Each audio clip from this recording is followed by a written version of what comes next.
Welcome back to CS learning house. Ternary operator JavaScript में एक छोटा और आसान तरीका है इफ़ एल्स लिखने का। इसका काम ये होता है कि एक कंडीशन को चेक करे और उसके मुताबिक रिजल्ट दे। टर्नरी ऑपरेटर को टर्नरी ऑपरेटर इसलिए कहते हैं क्योंकि इसमें 3 पार्ट्स होते हैं। पहला पार्ट कंडीशन होता है जहां हम कंडीशन को चेक करेंगे। दूसरा पार्ट एक्सप्रेशन होता है। अगर कंडीशन ट्रू होती है तो ये फर्स्ट पार्ट जो एक्सप्रेशन 1 है ये रन होगा।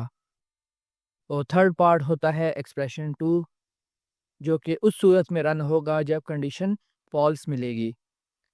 इसको यूज़ करने का फ़ायदा ये है कि एक ही लाइन में हम पूरी स्टेटमेंट को लिख लेते हैं, जिससे कोड छोटा और आसान लगता है।